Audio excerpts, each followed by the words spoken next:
I've lost my thumbnail, guys. This ain't good. I've lost my thumbnail. Hold on.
Right, hello guys, and welcome to TRRL round 6 of Division 2. Today we are in Britain for this one. I'm not too sure what's going on the stream. It seems like the quality has decided that it doesn't want to be here today.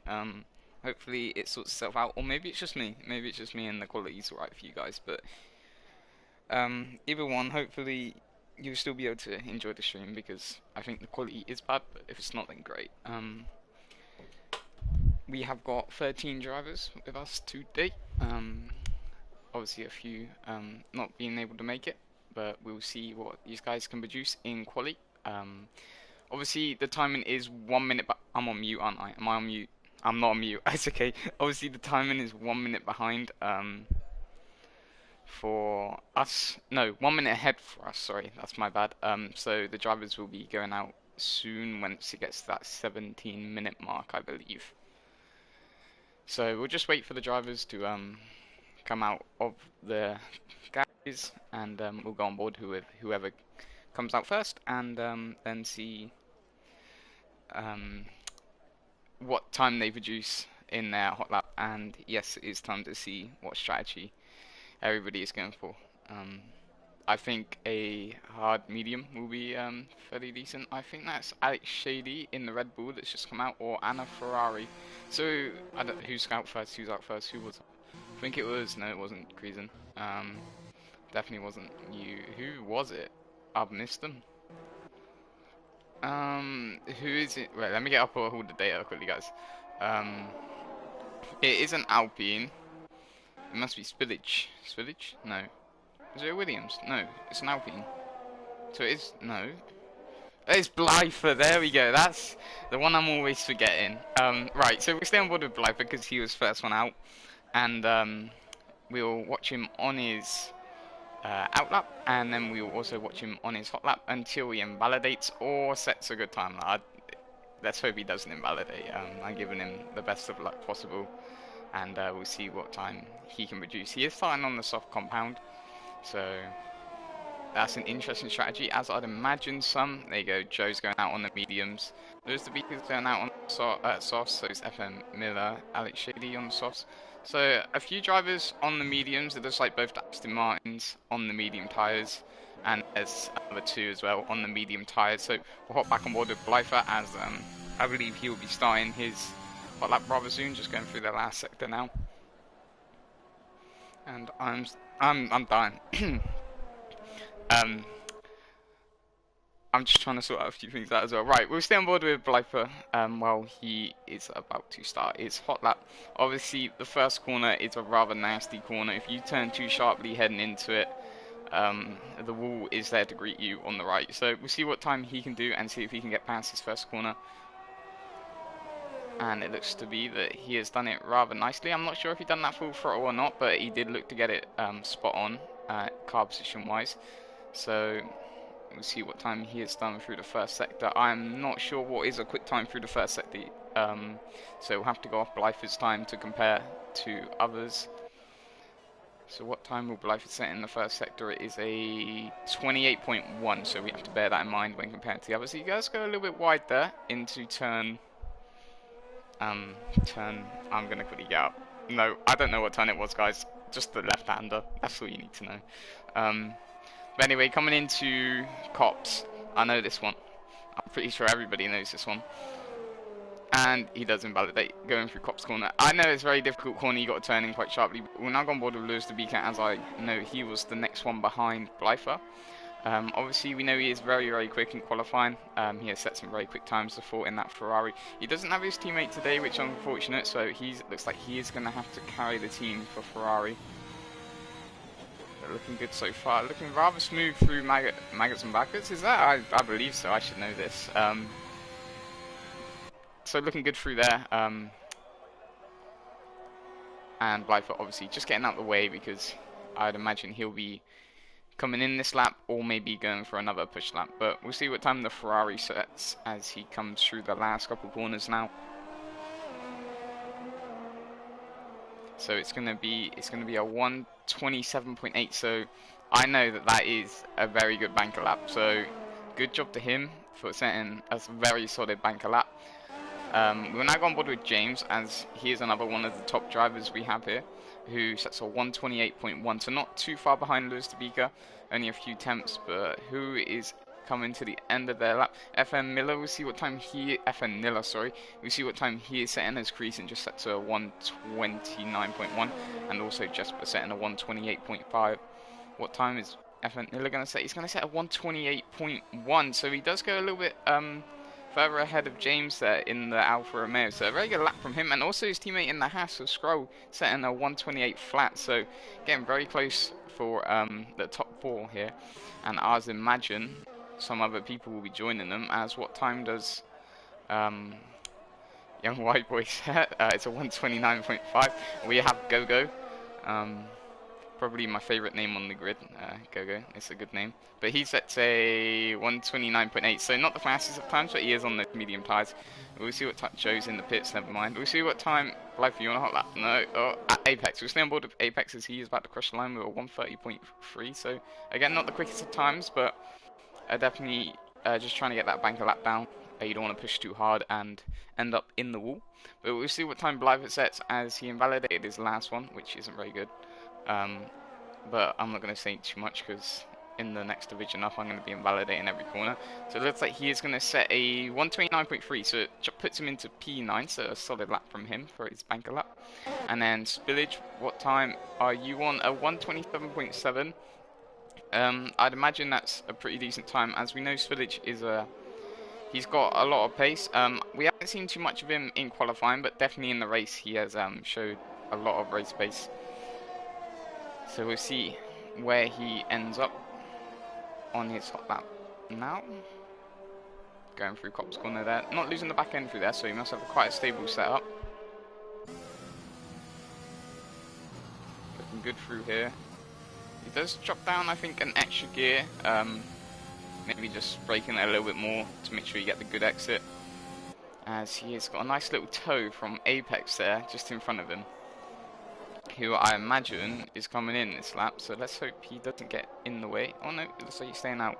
So Spillage is going to have a nice little toe for the end of this one, or dead, yeah, however you want to call it. He's quite close, to be fair.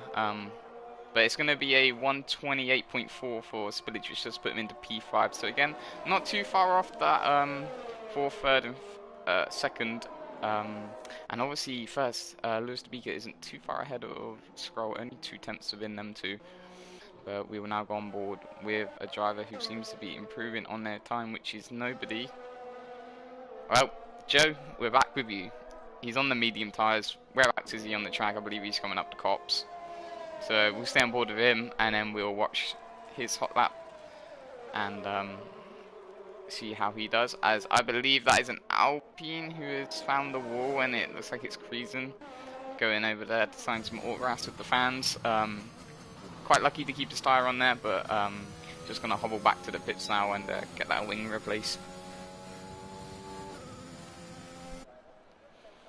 So we'll see what time Aston Martin can set. The other Aston Martin only setting a 129.5 so far. Obviously he did win in Netherlands, which I believe was round 5. It was round 5. Yes, it was round 5. No. He won in Japan. Yes, he won in Japan. Yes. So anyway, we'll stay on board with Joe now as he starts his hot lap. Who oh, yeah, even the cameraman lost him there. He does go wide out of turn 1, so I'd imagine he will not be setting another time, but the Aston Martin is passing him and he's making sure he does not get in the way of his teammate, so we will go on board with his teammate, who's currently 8.5 up on his time, so that is where he lost a lot of his time, I'd imagine, through the first corner. Or is the game just wanting to glitch on me? Okay, so the game did glitch on me. He is 2/10 up on his time. That will actually move him up into P5. So if he can just find a little bit more time as well through these next 2 sectors, he will definitely be up there, I'd imagine, fighting for that 2nd, 3rd or 4th place, or even pole if he puts in a good lap. Going through Cops Corner now. Very stable on the back end, so looking good so far, especially on those medium tyres. As he does invalidate through magazine brackets, which is a shame because he was on a good lap there, and I'm sure he'll be gutted with that as his other Aston Martin teammate passed him, and I'd imagine we'll be going for another hot lap. So we'll stay on board with Joe. We'll see, because of course he hasn't set a time yet, and we'll see what he can do. As yes, he does. Oh no, he does go into the pits. Okay, so no more of Joe. We'll stay on board with Alex in the Red Bull as... Oh, that's a nice livery. I did not know they changed the Red Bull livery. Is that an option to change that? Or I did not know they changed it in the game, but I like that. So we'll stay on board with Alex as he was improving on his time by a few tenths, or a 1.5, and see if he can move up a few positions into P5, maybe even pushing into P4, but we'll see what time he is setting through Sector 2. He is 3.5 up on his time, so he could be fighting for P2 here if he can just find that little bit extra few temps in this final sector. He does have an Alpine, I believe that is, in front of him, or yes, an Alpine, that is an Alpine. Going through the final couple corners now, he does take a lot of curb there, which could compromise him quite a lot through this final sector. What's it going to be? He comes over the line, it's a 128.5, so yeah, that last sector he did lose a lot of time, and as we was talking, James set a 127.7, which has put him on pole, so Lewis Debika, I'd imagine, is going to have to come out now and claim his pole position back, as White Boy here is trying to go into the pit lane. We don't want that. Gogo, what are you doing? You just started your hot lap. Okay, sweet, we'll stay on board with Gogo in the McLaren. He doesn't have his McLaren teammate today, as she is not very well. Actually, 2 drivers not racing because they aren't very well. Obviously, we had who was the other one? Went Beast in the Ferrari and Spanner in the McLaren. But Gogo is half a tenth up on his time already, which doesn't move him up any position so far, but I'd imagine he'll be finding some time in the rest of the sectors to be able to move him up into maybe that P8, P7 spot. So we'll see what he can do going through Cop's corner now. How stable is the back end? It looks to be good. He doesn't run wide either, so looking good through there. I am currently scratching my head because in time trial I was going wide there every time. How are these drivers getting it so right? Maybe I'm just not very good at Britain. I'm not very good at any track though, am I? But anyway, Gogo is nearly 6 tenths up on his time, which will move him up into almost P10. So if he can just find a little bit more time, he might even be able to move into that P9 spot of the 2 Alpines, locking out the 5th row on the grid. The Gogo comes across the line. What time is it going to be? It's a 128.9, so he does go ahead of the 2 Alpines and takes P9 with a 128.9.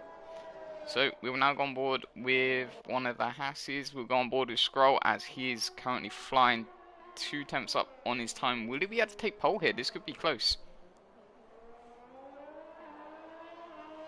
As he comes over the line, what's it going to be? It's a 127.7, sorry, yes. So he does take pole, only just as well by James. So it's looking very close at the top now of these 3 drivers. And also his teammate is setting a quicker time. It's not by enough though so far, but maybe he's going to find a couple attempts in this last 2 sectors. We'll see what he can do. As we've seen a Haas front row before, will we see it again in Britain? I'm not too sure how long is left of the session, as we have a lot of yellow flags. It's just drivers slowing down to make sure they don't get in the way.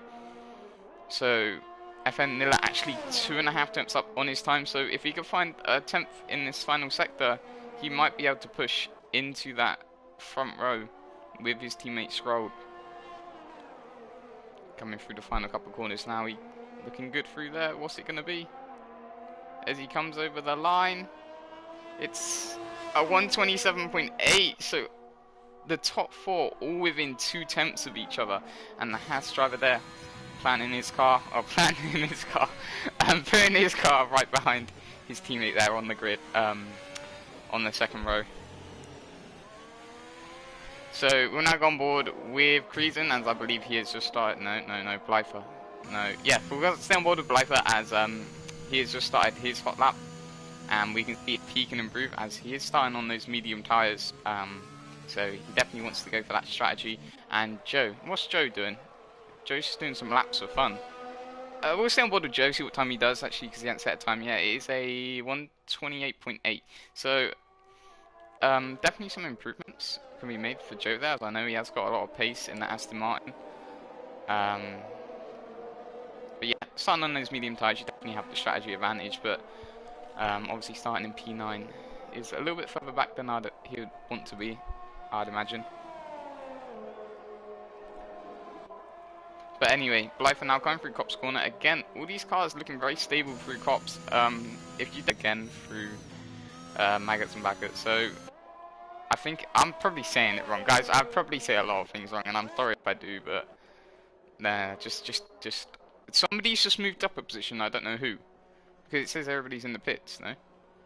Is it Apex? Yeah, Apex moved up into P7 with a 128.5, so a good lap from him there, as we see the Ferrari of Lewis Speaker coming out. Obviously, he's only set 1 lap so far with a 127.8, so he definitely knows he can go faster, and he's only got to improve by around a 10th to go ahead of Scroll, as we're within 2 tenths of the top 4 is looking very close so far in Britain, round 6. Round 6? Yes, round 6 of TRRL Division 2. Quite a gap between 4th and 5th, but I'd imagine that will be closed on everybody's final push lap, which will be coming up shortly. But we'll quickly run through and see if anybody is improving on their time drastically. It looks like White Boy, who is actually CRL Niles, just on his different account. I'm not sure why, but he is on his different account. What time is he going to do? It's a 127.4, so he actually goes fastest by 3 tenths. So that's the pace we knew he had in that Aston Martin. And I'd imagine his teammate has got a lot of pace in that Aston Martin as well, just not being able to find it here in Britain today. But anyway, we'll hop back on board with the Ferrari, as I'd imagine that he is going to retake this pole position, as he has got a lot of pace around Britain. And we'll see what he can do while he starts his hot lap. He does have Apex, I believe. No, Apex is coming into the pits. And Jesper there, actually retiring. He has had a pole position before. He must just be happy with where he is. Maybe starting on the medium tyres, as I'd imagine he wouldn't be that far back with his pace. But anyway, we'll stay on board with Lewis de Beacon now in the Ferrari and see if he can improve on his time. Obviously, I believe he has had a pole before. I think he might have had 2 poles before, 1 or 2, something like that. I'm not too sure on that one, guys. Sorry. But we'll see what time he is doing through sector 1. As I speak, James has just gone fastest by 1/10 for 1:27.3. So these drivers now realizing that the time they set first isn't going to be enough to stick it on pole, so they're going out again. Lewis de Beaker 1.5 tenths up on his time, so right now he's sat in a provisional P3 if he can keep this lap together at that delta. But we'll see what he can do through sector 2, as I'd imagine he'll be able to find a lot of pace in this Ferrari on this track. Just can't invalidate, that's the most important thing. But it's looking good through Maggots and... Is it Maggots and Beckett's or Maggots and Beckett's? I don't know, but Lewis de Beaker is 3 tenths up on his time. He just needs to find 2 tenths in this final sector to take that pole position back. So will he be able to do it? Well, we'll wait and see. It goes through the final couple corners, as he does have a little bit of traffic up ahead. Hopefully they do not get in the way. And he comes over the line. What time is it going to be? It's a 1:27.2, so he does go quickest by 1/10, and that is the pace we knew he had. And the P2 and P3 obviously not lapping any faster, but it does look like the Aston Martin of White Boy there being able to set another lap. So is this going to be a shock pole position? Is he going to snatch it from the Ferrari in the last couple seconds? He must have been... No, he has finished his lap. He's going very slow. That definitely ain't a hot lap. So I'd imagine that will be all the drivers with their times. No, it's not. We have the Red Bull Alex Shady lapping faster than what he was. He is 1.5 tenths up, so he might be able to move up into P6 here. So we'll see what time he can do.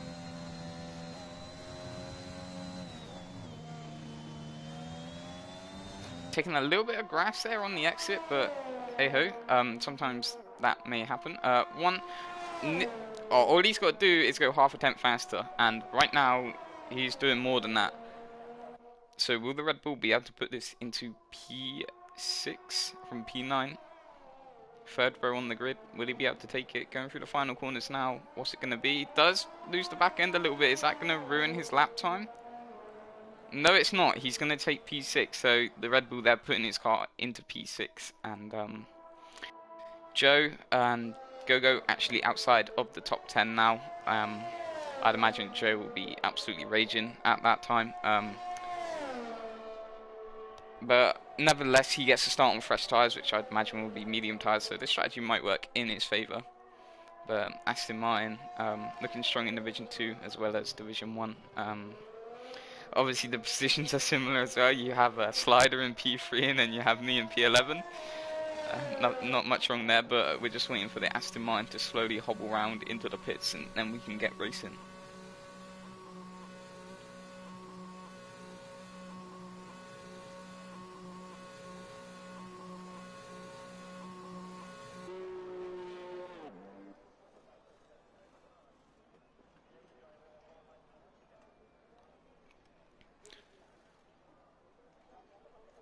So just waiting for a few. No, we're not waiting for a few. We're waiting for one. We're waiting for one driver and his pit crew to push him into the garage, and then we can get racing.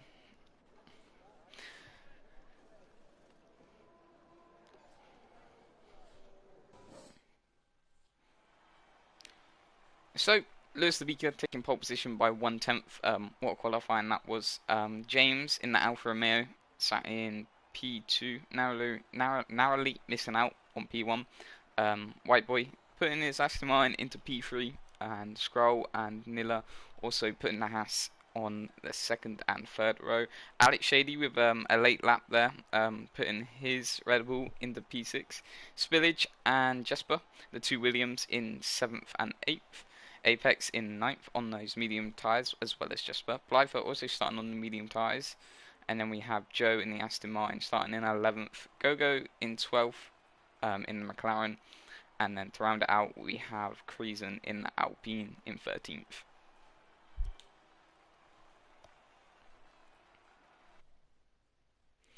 And my phone is my yeah. There we go. That should have fixed my phone. I think it's time for a new phone. I think it is.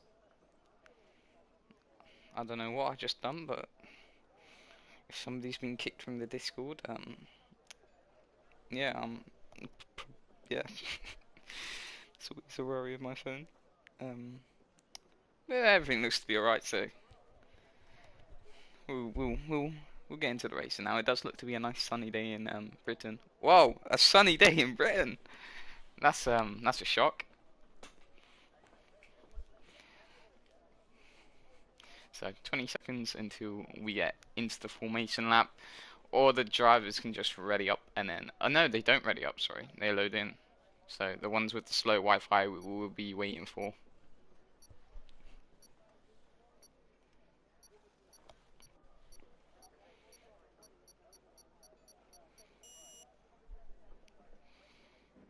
Right, so I will run you through the order of the grid. I know I just done it, but I'll do it again because you might have missed it.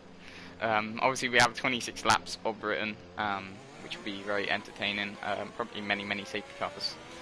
No, I'm kidding. Hopefully, not too many safety cars. But anyway, in first place, it won't let me change camera. This is really annoying. I don't want to be. Why can't I change camera?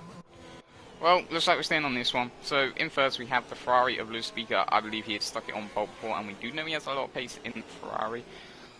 So, good job to him. Obviously, the first lap was not enough to keep his pole position, so he had to go out again to reclaim what was rightfully his. And also, there you have the pit stop strategy popping up there. So, a soft medium, they believe, could work. No, surely not. A soft medium. Well, we'll see what times these what strategy these guys go for.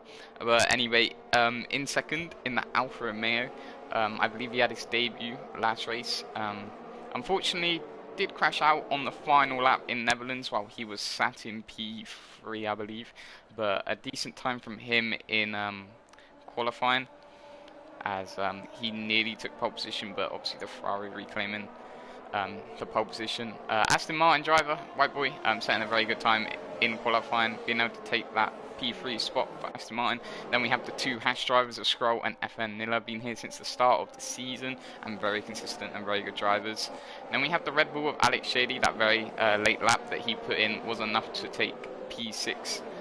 And then in P7 we have the Williams driver of Spillage, and as we know, he always works his way up through the race. He doesn't seem to have the best one-lap race, but that race pace is something else.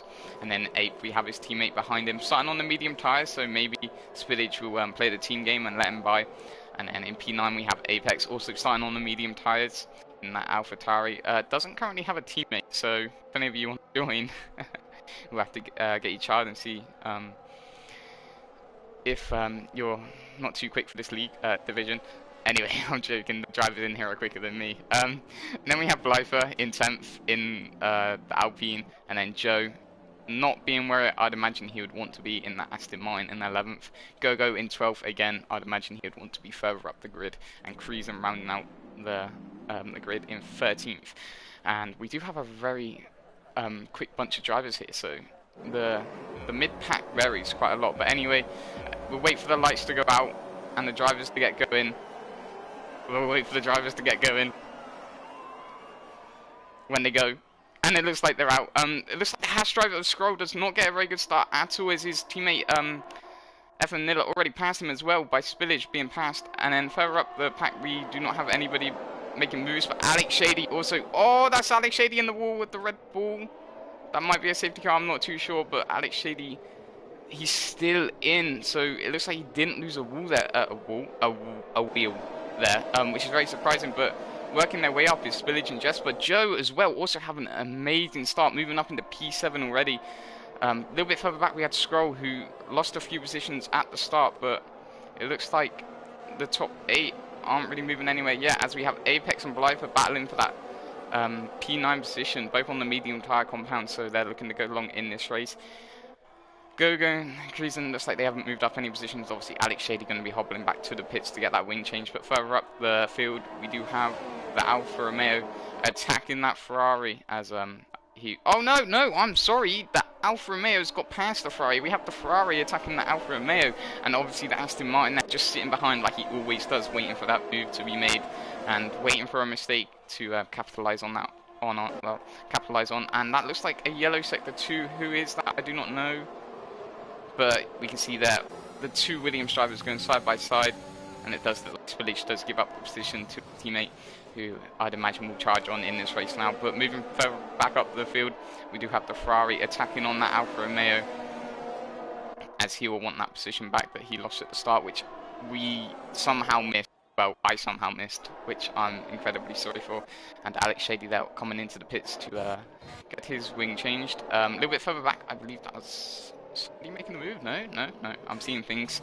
I'm seeing things. That was a crazy start. Alex Shady there. All his hard work undone in the first corner of the race. But a little bit, well, I don't know where I'm going with that sentence. But the top three here, all battling for that first place position. And James just hanging on for dear life as the Ferrari. Is he going to make a move along this straight? He's looking mighty close. It doesn't look like he is going to be able to be alongside to make a move though. So doesn't make a move through there, but he's just got to stay on the back of that Alfa Romeo. And one mistake that he makes, go for the move and just charge on him.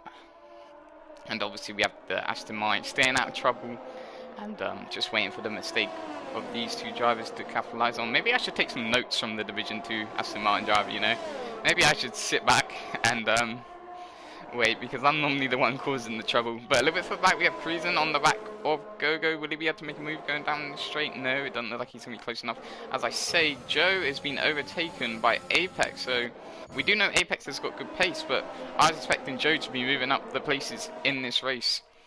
But anyway, as it stands, the top three still staying in position. Scroll a little bit further back. It looks like he will be wanting to make up some positions after his start. Which wasn't the best that we've seen him have. But the Ferrari now looking to be right on that back of that Alfa Romeo. I believe DRS is now active, so will he have a go along this straight?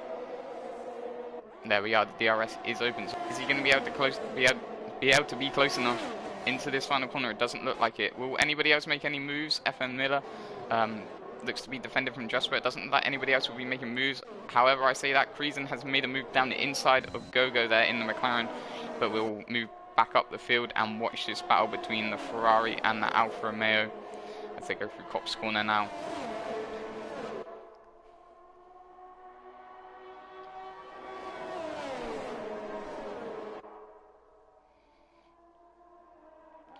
So both looking very strong through Copse Corner, looking like there isn't anywhere that they lose time, but will Lewis the Beaker now launch an attack down the inside on this straight.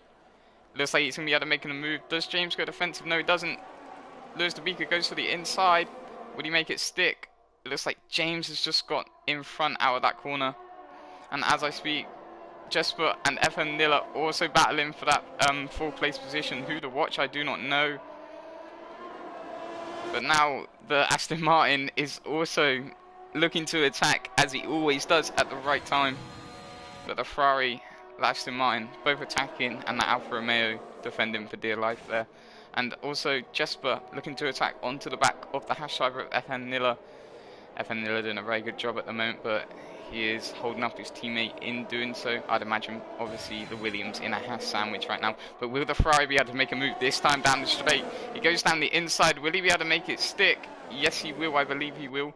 And will the Aston Martin sneak through like he always does? They do have a little touch of wheels, but is he going to make the move stick as the Ferrari does go into the gravel there? No, it doesn't. Oh, I'm lagging. The Ferrari did not go into the gravel. False alarm, guys. Don't worry. But anyway, the Aston Martin looking to attack always when the opportunity is there. But a little bit further back, Jesper still on the back of FN Niller. I'd imagine he'll be getting very frustrated being stuck behind that Hascraft for this long. And obviously, a few other drivers all staying very close to each other, so it's a very close race so far. And the only real gap is FN Niller to 3rd place at the moment. and obviously Joe and Blyther. But will James be able to make a move back onto the Ferrari to take his position back? Now I'd imagine, oh my god, there's moves happening everywhere, so it looks like Evan Miller is going to defend his position from Jasper. Will Jasper be able to keep it? I believe Jasper has got the position, but no. Evan Miller still looks to attack on. Will he have the straight advantage? As he got very close there, but it looks like Evan Miller has decided enough was enough and backed off out of that one. I'd imagine Jasper is now going to be on a charge to catch up these guys. And Lewis DeBeeker still sat in first place at the moment, and also the Aston Martin driver of White Boy staying on the back of them too. He did pick up a penalty, however, I'd imagine that would be for exceeding track limits a little bit too many times. But James looks like he is going to go down the inside of Lewis DeBeeker, and they swap positions once again. And the Ferrari just locked in, and there is the Aston Martin. What is that? Oh, that was a optimistic move, but if it happened, then that would have been a very good move indeed. But a very good job to keep it together there. Always going for the move when the chance is there, and that's what defines a good driver. Taking the move when the opportunity is there, and being patient, and not pushing too much, and just waiting for the gap to arise. Also, we a little bit further back, we have now Spillage, who is in. No, he's not. Apex has got past Scroll. That looks like there. But Spillage now under threat from Apex, who has worked his way up the field without us really knowing. He's going to go down the inside of Spillage, coming off of this straight. He does take a little bit of the grass, which has slowed him down significantly. And Scroll also losing quite a few positions and missing, not being able to make a move there on Apex to try and get his position back. But a little bit further up, we have Lewis DeBeeker and James also still battling with White Boy just behind him in that Aston Martin. And as I speak, FN Niller has got past Jasper. I'm not sure when that has happened, but FN Niller is taking his 4th place back for Haas there. Joe still stuck behind Scroll. I'd imagine, I don't know. Joe, what's going on? And as we speak, Scroll has finally got past Apex there in that AlphaTauri. Joe not managing to find his pace right now in that Aston Martin. However, I speak the other Aston Martin is finding a lot of pace and has moved up position, which I have lost, and I'm sincerely sorry for missing the overtake. But anyway, it looks like it's the Aston Martin's turn to now attack that Ferrari of Lewis DeBeeker. And Alex Shady also picking up a 5-second time penalty for speeding in the pit lane. Don't let it be, he is having the best of races. He's done so well in qualifying to put his car into P6, and this race has just not gone his way. But we see any moves going down this straight. It looks a little bit further back. We have quite a few cars. Will Jasper make a move? No, we will not. He'll stay behind for one more lap. Go. Will he be making a move on Creason? Doesn't look to be. As we work our way back up the field, we have a battle for 4th, and a battle for 1st, and a battle for 10th. So those are really the main battles. A lot of cars really close to each other, so this is what we'd like to see, close competitive racing. But anyway, the Aston Martin driver just sitting behind that Ferrari. I'd imagine, how much ERS has he got? He's got around 35%, I'd imagine. The Ferrari has got a lot more than him, and also James on about the same as Aston Martin. Here we are, I'm now the statistics man, as well as the commentator, telling you guys how much ERS they got. Only if I could see that tire wear, that'd make things a lot more interesting. And I'm missing something. Jasper and Jasper and FN Niller battling once more, going into that corner. It looks like FN Niller does defend successfully once again, and also Joe now closing in on that AlphaTauri of Apex. But we'll stay on board with Jasper, as he does look to be right behind FN Niller, and the Haas going wide once again. I'm sure he is not going to exceed track limits for that though, as a lot of cars are going wide there, and there's only 3 penalties, so I'd imagine that there aren't any exceeding track limits for that one. So moving further up, will the Aston Martin driver be able to make a move on the Ferrari? No, he will not. But the Williams driver Jasper is making a move on that Haas, and he has successfully done so going into the corner. And there is the yellow sector 3. Who is it? I believe it might be Creason doing some donuts in that Alpine. But moving further back up, Spillage now looking to make a move on that Haas driver, following his teammate through. And as we say that, the Aston Martin driver of White Boy has just set the fastest lap of the race. So Spillage now looking to attack onto that Haas there, and obviously in 7th there we have the other Haas of Scroll, who didn't have the best start and is looking to work his way back through the field, but Apex is not giving him too much breathing time at all, and the Aston Martin driver now charging down onto that Ferrari, onto the straight with the DRS open. He's going to try around the outside. Will he make the move stick? And what a move that is from the Aston Martin driver. That was an assassination move, but it's not over yet. The Ferrari driver's coming back at him. No, we don't want to watch James, we want to watch these two. What's going to happen going into Cop's corner? Who's going to back out? It looks like the Ferrari driver did not want to risk it. And now James is going to capitalize on... No. Just let's just calm down. Everybody calm down. Anyway, the Aston Martin driver, what a move that was, going down the straight and going around the outside. So, real credit to him. But will he be keeping this position for more than one lap, as the Ferrari driver is now going to go around the outside? But before he gets to go around the outside, he's going to be ahead of him anyway along the straight. So the Aston Martin driver now back into P2, and Spillage now looking to make a move. No, nobody, nah, nothing back there. We'll stay up front. So the Ferrari driver back in P1 by the start of this lap and the end of that lap.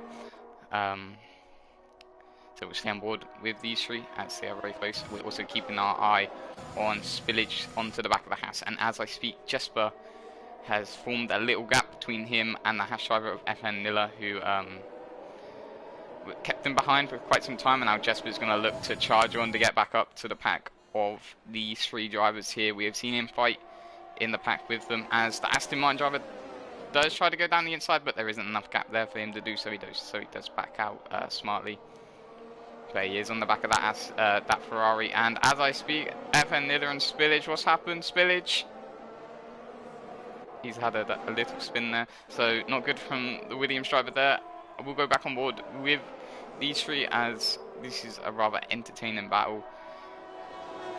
I need to catch my breath.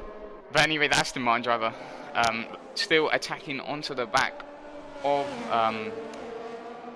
that Ferrari, and these three drivers, I don't think they've been out of 1 second to each other yet. And I don't know, did Creason just retire in the pits? I believe he did. Looks like he was not happy with his performance. Maybe he crashed. I don't think so, because there would have been a safety car, no? But anyway, Scroll now looking to get past his teammate of FN Nilla. But we'll move further back up the field now, as Creason is the first car to retire in this race. Unfortunately, the Alpine driver has retired. Oh no, it was on the last corner. So unfortunate for him. And as I speak, Apex, no, he's gone in the pits. I thought that was an overtake.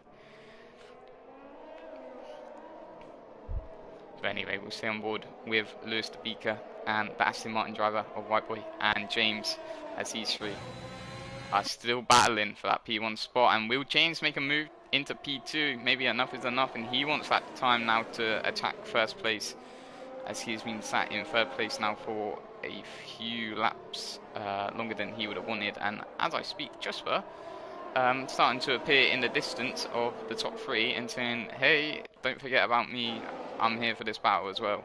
Obviously Joe, I'd imagine he would want to be up here, but he doesn't seem to have the pace in Britain. And as I speak, Apex is gonna go around the outside of the Haas driver. Has he made contact? Yes, he has. FN Nilla there, being the worst one off out of that. Not too sure what people are going to make of that after the race, but we will carry on as it is. We will watch this battle up front, as Lewis de Beeker now is the only one without a penalty in this battle.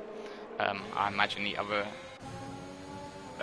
three were for exceeding track limits. The other two were for exceeding track limits. And as I say, Lewis de Beeker and James have both gone into the pits. Now, this is going to come down to strategy. The Aston Martin driver is going to have to put in a very good lap and then pit straight away, else the undercut is going to happen on him, and Lewis de Beeker and James are going to pull ahead a little bit. So I'd imagine he is now going to be on a charge to make sure that the undercut doesn't happen to him.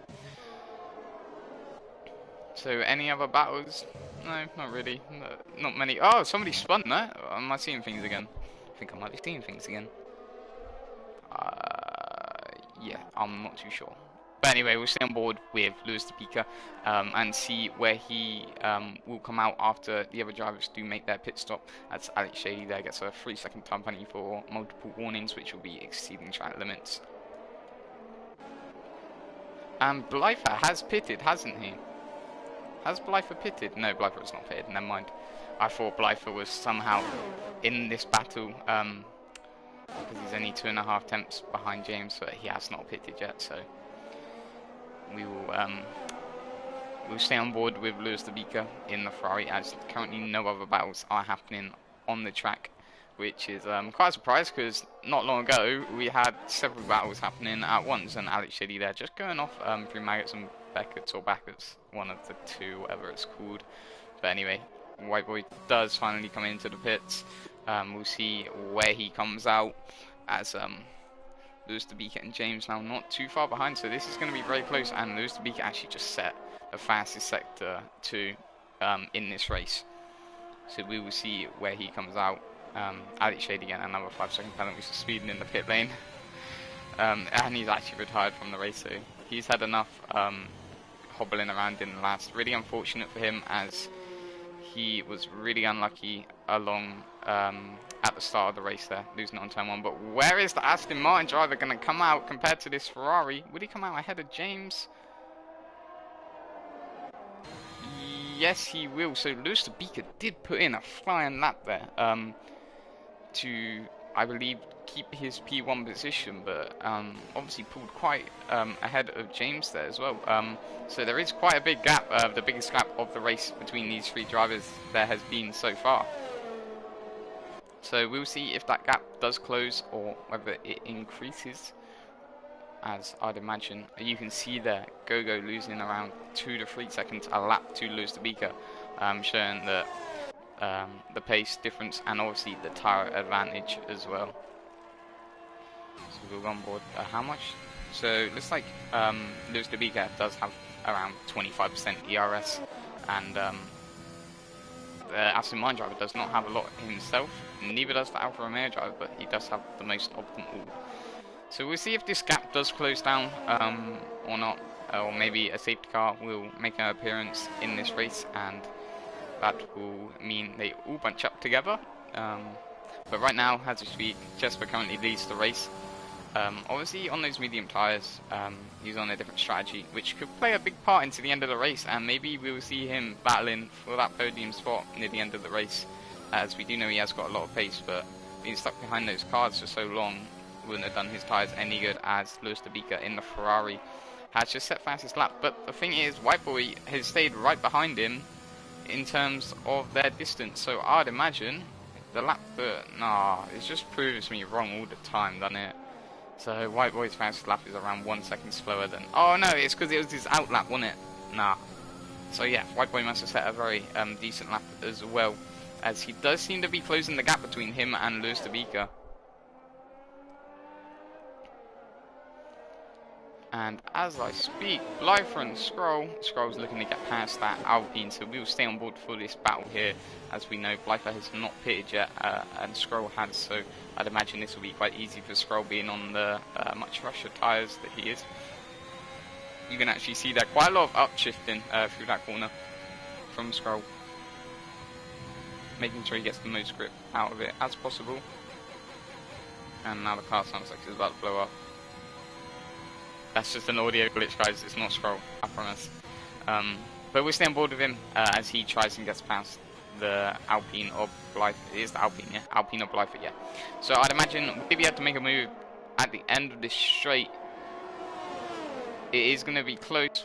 Will he go down the inside? No, he won't. He'll wait until there is a better and more safer opportunity. But as I'm speaking, this Aston Martin driver is on a charge. The gap is now down to 1.3 seconds, and he actually does set the fastest lap of the race right there. So he is on a charge now to close down the Ferrari of Lewis Topeka. And I will hop back on board with Scroll in the Haas, who is currently looking to get past Blyther there. Obviously FN Miller got spun round, so he has lost a lot of time now, so that's really unfortunate for him in his race. But the other Haas driver now looking to make a move onto Blyther to get past, as this is quite crucial for him as well, as he doesn't want to be stuck behind a slower car due to tyres, as the other cars who have not pitted yet. So Gogo, Joe, Apex and Jesper will be forming an even bigger gap to him once they all pit. So Skrull will need to get past as quickly as he can in this race. And obviously the gap now down to 1.1 seconds between the Aston Martin driver and the Ferrari driver.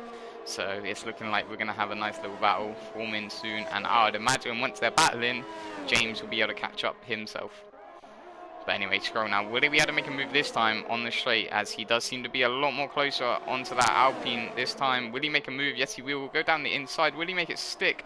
As the Alpine driver does try to fight back and does make contact there, but luckily there was nothing severe that happened, as the Alpine driver sends one down the inside and he makes the move stick. He does go off the track in doing so, and the Haas driver, oh, this is getting ruthless, as the Haas driver actually barging his way back onto the track, saying give me the space, as these two now enter into the first turn. Who's going to come out on top? It looks like the Haas driver is in front, but the Alpine driver is going to send one. No, he's not. Wait, yes he is. Oh my god, these two are going at it.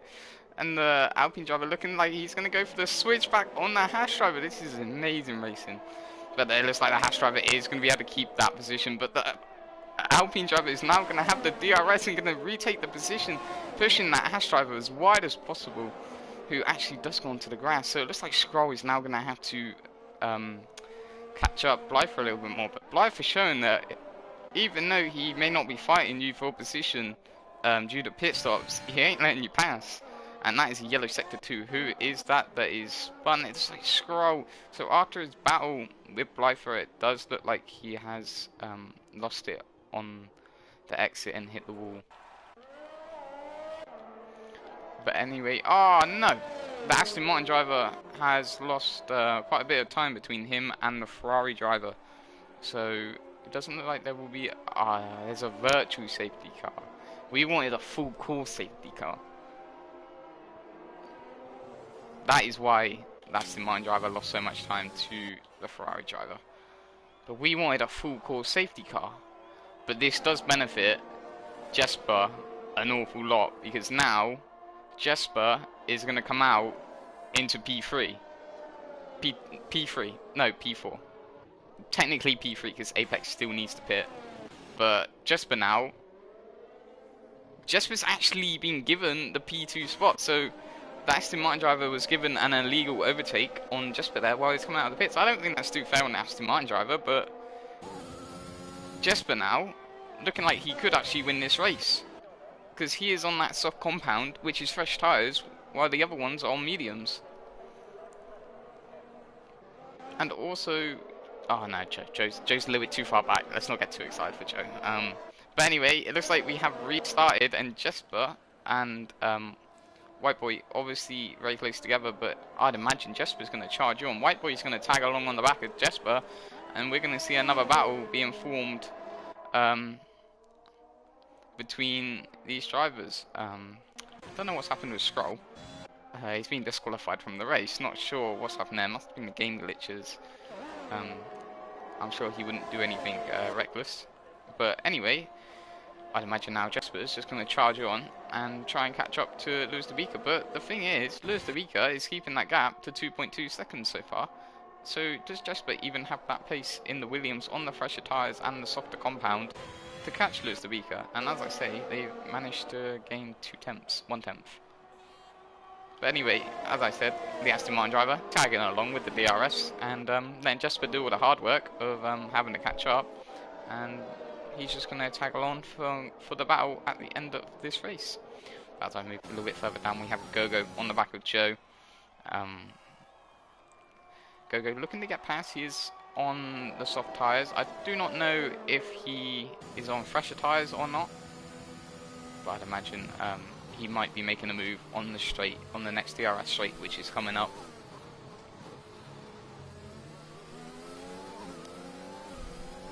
So will Gogo make a move on Joe of the Aston Martin driver, going down the straight is he close enough to the back of him? I do not know if he is or not. No, he stays behind and just follows him through for the next couple corners now. But through Copse Corner, these two go, and the Aston Martin driver still sitting on the back of Jesper. Obviously, he's going to gain a little bit more time on the DRS straight, and that's all he's got to do. Stay in DRS range of Jesper, just tag along, and Jesper now closing the gap by around 2 tenths, now 2 to 3 tenths a lap on Lewis de Beeker, so it will be enough to get into the DRS of Lewis de Beeker before the end of the race. But now Gogo, will he be able to have enough room? I do not believe he's going to have enough space to make a move. Going into this corner, he thought about it and he decided best not to, as Apex now comes into the pits, and I need to, one second. I'm dying. I'm gonna die. I got COVID. No, I'm just kidding, I don't have COVID. But anyway, you probably don't really care if I do or don't. I wouldn't. Anyway, we'll stay on board with the McLaren of Gogo as oh no. Aston Martin driver or Whitewood there, getting very close to Jesper, but a little bit further back. Gogo, will he be making a move on this DRS straight? Doesn't look like he's going to be close enough to be able to make a move down the straight, but he might think about it. No, he thinks best not to, and I agree. It's not enough. It's not a small enough gap to make such an ambitious move.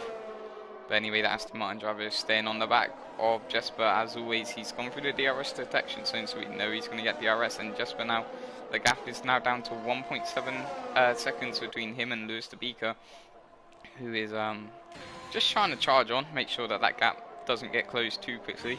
But I'm sure we might see some action at the end of this race between first, second and third. James looks to be a little bit too far back now in fourth place. He doesn't quite have the pace on those medium tyres that he did on those softs, but fourth place is still a very strong performance. Apex as well, moving up into fifth place, and Gogo has sent one down the inside of Joe, and Joe's kept the position going around the outside. But Apex not very quietly. We didn't really, I believe he started in P9. We didn't really speak much about him, but he has moved his way up into P5, so a very strong race performance from him. Sorry about that, but here we go, that's the Martin driver. It's kind of full now, the DRS zone of Jesper, but obviously with DRS he was able to close the gap back up. But Jesper now down to 1.6 seconds between him and Lewis de Beeker, so the gap is closing. Might not be by much, but it is by a little bit a lap, and if he can get into the DRS zone for the last 3 laps of this race, then we could see some action between him and the Ferrari driver. And Gogo obviously still on the back of Joe, as he made that move into the corner after the straight of Maggots and Beckett's, I think it's called. I really don't know how to pronounce it, guys. I'm sorry if I'm pronouncing it wrong. But we'll go back on board with the Aston Martin driver, as he's just gone through the DRS straight. Looks like he did not make a move. But we'll stay on board with Gogo, who cut the corner. Gogo, you can't do that. But he's going to try and get past the Aston Martin driver of Joe, but doesn't look like he's going to be close enough to make the move. So not close enough to make the move there, but Jesper now is closed the gap to 1.5 seconds, so that gap is coming down, and it's starting to come down a lot more faster. And obviously the Aston Martin driver tagging along, and as I speak, Apex has set the fastest lap of the race, so he obviously wants that extra point.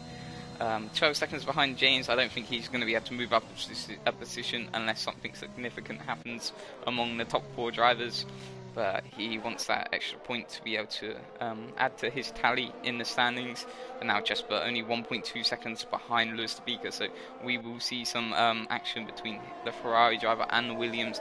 But don't count out that Aston Martin driver. As I say, he sits behind and waits for the chance to make that move, and he does it so well. But anyway, we'll stay on board with Jesper, as he is 1/10 off being able to have DRS on that Ferrari in front, who he can definitely see now in his vision. But maybe next lap he will be able to make a move onto that Ferrari driver. Now, how much ERS does the Ferrari have? Not a lot at all. How much does Jesper have? Not a lot at all. How much does the Aston Martin have? Not a lot at all. So ERS isn't really gonna, like, it is very limited between these drivers now, as they all do not have a lot of ERS left. So it will be mainly down to the slipstream and DRS, which will leave the Ferrari driver of Lewis de Vega quite vulnerable along the straights. But anyway, Jesper now closing down that gap. It's still at 1.1, but he isn't going to have DRS through this straight. Maybe those soft tyres are about to start dropping off at the wrong time when he was nearly there. But I'd imagine those soft tyres have still got a decent amount of life in them. So not long now until these three drivers will be battling each other, and Gogo still on the back of Joe, not being able to get past that Aston Martin, and also Jesper losing a little bit of time to Lewis de Vega, as we have a really nice helicopter shot.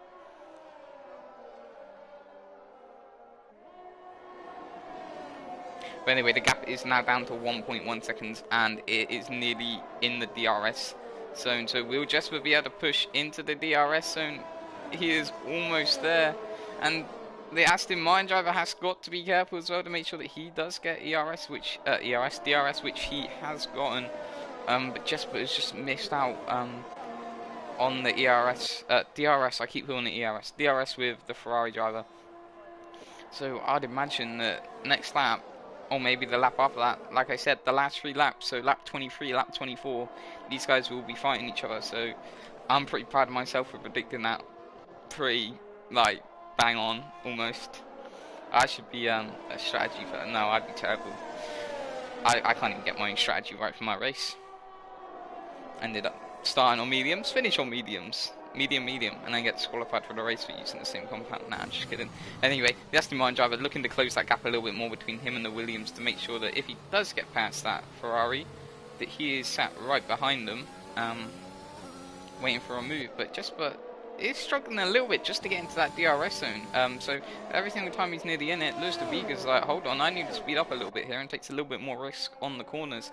Of course, Lewis de Vega does not have a penalty, so we have to bear that in mind, as ultimately, if they stay roughly within this like time interval of each other, then Lewis de Vega will win because he just doesn't have a penalty. So obviously staying on the track has helped him quite a lot. As I thought he lost it. But now Jesper so close to getting into the DRS zone. Has he got it? I do not know. I don't think he has. No, he has not. But so close then to getting into the DRS zone.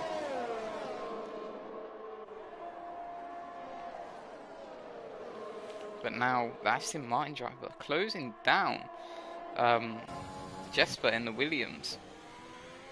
But the Ferrari driver just hanging on for another lap, staying within that 1.1 second mark so he doesn't get DRS.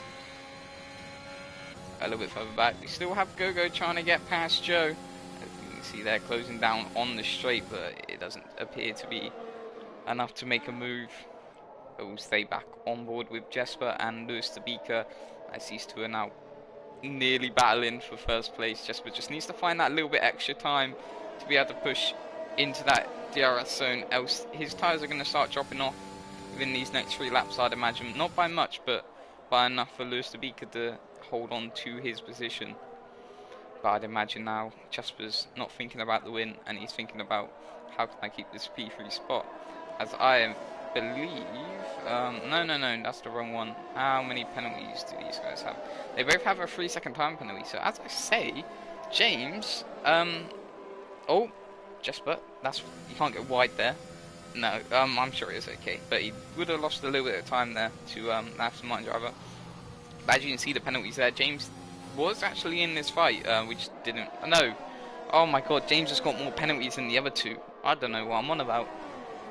So obviously they both have the same amount of penalties. So is the Aston Martin driver going to go down the inside? Yes, he is. So with 3 laps to go, the Aston Martin driver has now moved up into P2. Would he be able to keep the P2 spot? We will find out in the next few laps. Obviously those medium tyres can go longer than the softs, but the soft tyres are quicker than the medium tyres, short term wise anyway. So we'll just be able to find the pace, or the life, sorry, in those soft tyres, And as I say that, Gogo has gone for a move on Joe, and he has made it stick. So one Aston Martin driver moving up a place, and one moving down a place. But anyway, Will, the Aston Martin driver, or White Boy, he had to keep hold of his position going down a straight. It looks like he is going to be able to. So he survives another straight. So only a few more straights to go, where they have DRS. So I'd imagine it's what, one, and then you got two. So 7 straights. Young White Boy has to survive with Jesper behind him. And obviously we have the Ferrari of Lewis Beaker probably now cruising along, not worried about the cars behind due to the penalty situation. So he will probably, and Jesper just picked up a 3-second time penalty, so that is pretty much confirmed for us that young White Boy is probably going to keep P2 whether or not Jesper gets past him or not. So that pretty much brings this battle out of the equation, but we'll still watch it anyway for entertainment purposes. But I believe Jesper will not be too eager now to get past that Aston Martin driver, as Gogo now also gets a 3-second harmony. So we will check out Gogo's penalties and compare it to Joe's, who Joe does not have as many as the McLaren driver. So Joe will actually move up a place after this. And I say that, how many does FN Nilla have in the Haas? 3. So FN Nilla will also move up and overtake Gogo. So Gogo, with the amount of penalties that he has picked up throughout this race, will be moving down 2 positions because of it. Anyway, a little bit further up, Jesper still trying to get past that Aston Martin driver, even though he has picked up a penalty. And Joe now has actually just picked up a penalty, so FN Nilla will not just move up into P7 and pass Gogo. If he stays 2 seconds behind, he'll move up and pass Joe as well and move into P6. So that would be a good finish for FN Nilla, considering the horrible few little incidents he had at the start, which was unfortunate for him, obviously being spun round and then losing quite a lot of time in the process of that. So due to penalties, these guys will all be moving positions. So Joe will be staying in P7, Gogo will be moving into P8, and FN Nilla will be moving into P6 without having to overtake anybody. And Jesper is now thinking about a move on the Aston Martin driver, and the Aston Martin driver has caught up Lewis Beaker, but I'd imagine Lewis Beaker is just playing it safe now. She don't want to throw away all the points that you have collected throughout this race, and it's just playing it safe and bringing the car home. And I was imagining that would be what these two are doing, as Jesper's still eager to get past the Aston Martin driver. So a little bit, we'll go back to this battle between the McLaren, Aston Martin and Haas. They seem to be all within the same time frame of each other, and Jesper still looking for a move on the Aston Martin driver. Doesn't look like it is going to happen. Obviously we are now onto the final lap. Even if Jesper does manage to get past the Williams driver, due to penalties, the Aston Martin driver will reclaim that 2nd place spot. But Joe now looking to get past Gogo. No, I think everybody's going to really stay in the same position now. So we'll go on board with Lewis Beaker for the final 2 sectors, as he has done really, really well this race to start in P1 with the pace he had in quali, and then to show that pace in the race. And so far, it looks like he's going to be taking home P1, as in the background we do have Jesper and the Aston Martin driver just swapping positions there. But it looks like Lewis Beaker is going to take home P1. I don't want to say it too early though, because I know you can lose it through here, but I imagine he'll take it very steadily indeed. So Lewis Beaker comes home to win round 6 of Britain in TRRL in Division 2. Jesper will come home to take P3 due to the penalties, which will move the Aston Martin driver up into P2. And then we have James taking home P4, so a solid race from him. Obviously due to the pit stops, he fell behind the top 3 battle. And then Apex, a solid race performance from him to take home P5. And obviously Gogo will be moved down into P8 due to penalties, which will move FM Nilla up into P6, and then Joe will, the Aston Martin driver, will stick to his position in P7 due to picking up that penalty. on the last couple of laps. If he didn't, he would have had P6. But P7 is still a very solid result. Go there, taking P8 due to penalty spillage, taking P9. He's had quite a quiet race. And then obviously to round it out, we have Blyther in P10, who will happily take home the points that he got from that race. And there we go, Jasper is our driver of the day. I would disagree with that, and I must say I always disagree. No. Jasper did drive a very good race, but so did Apex. But so did the three up front at the start of the race. So it is very difficult to decide who would have got driver of the day. I know the game bases it off of the most positions you gain from the start, but I really don't know who I'd give it to. All the drivers done an amazing job. Um, but for me, um, I really don't know who I'd give it to. I'd say I'm leaning towards it. For me, it'd be the Ferrari driver of Lewis DeBico or Apex. But Jesper, no, I'm gonna have to give it to Jesper because he did move up a few positions and then showed a good battle up front. But Apex also done a really good job of moving his way up the field. But there you go. There is your final results for TRRL Division 2 Round 6. So thank you for joining me, and I will see you this time next week as well, hopefully. So thank you, take care, and goodbye.